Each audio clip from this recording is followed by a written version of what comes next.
Here is the fourth of 6 projects in this series. This quilt is called Baby Owls for Cameo.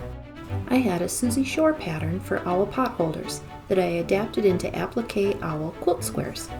Back to my stash to choose fabrics for the owls. Here are some of my possible color combinations. My first step was to prepare the background squares. I made snowball squares with little blue triangles in the corners. Drawing a diagonal guideline from corner to corner, and strip piece them onto the bigger white squares. 3 different pupil options: open, half-mast, and sleeping. I traced the pupil shapes onto Steam a Seam Light 2. Then I appliqued to the white iris fabric. Now that the pupils are on, I can put the fusible web on the back to make the round eyes. To make the eyes, there were several layers, and I didn't want too much fusible web stacked on top of each other, so I cut the center out of each circle and fused them to the back. Each eyeball pair was then fused to its outline color and stitched down. Again, I cut the centers out so the fusible web wouldn't stack up and make a hard little nub.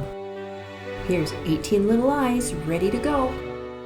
Side note about the fusible web.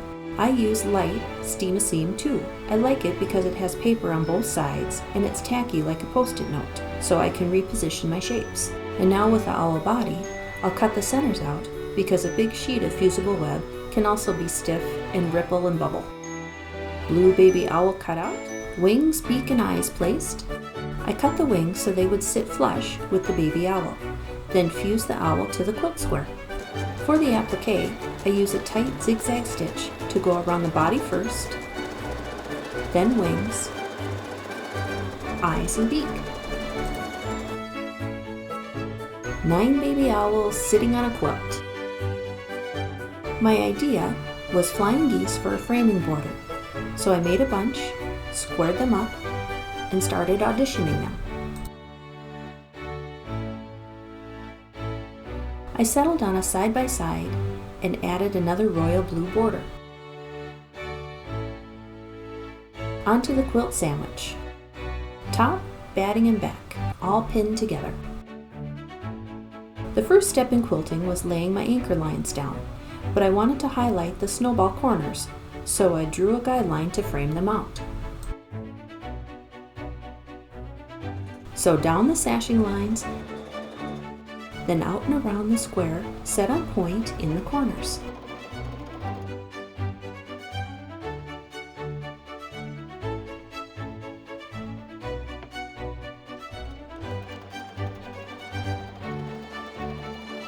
Here's an outside bottom corner. Then I started practicing free motion quilting motifs for the corners.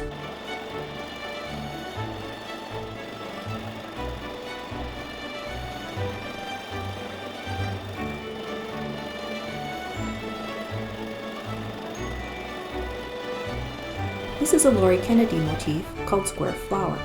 It's fun and easy and I use it a lot. On to the owl squares. First around the owl, then echo up and down the curve of the wings.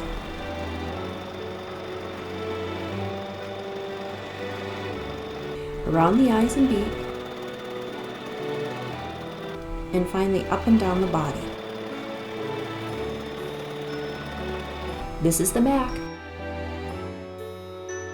For the white background, I chose a 1-inch diagonal grid to help set the owl off in the center. I traced it out, then sewed it back and forth.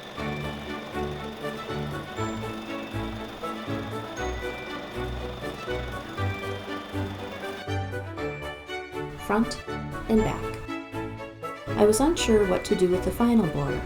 I started with some chalk guidelines, then practiced drawing designs out on my piece of vinyl. It's hard to photograph, so I put a white background under it so you can see it better. And we're off to the races. These loopy flowers are fun and they go fast too.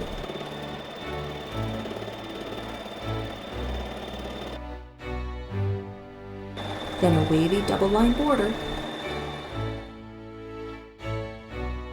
Unfortunately, I really didn't like this part, so I picked it out and tried again with parallel lines. Up and down and up, over and over.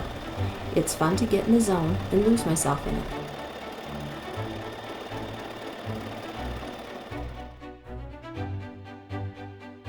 I'm trying to be more brave and fanning lines out at the corners. And there it is, baby owls for cameo. Tune in next time for Dragon Star for Grandbaby. Thank you for watching. Have a nice day.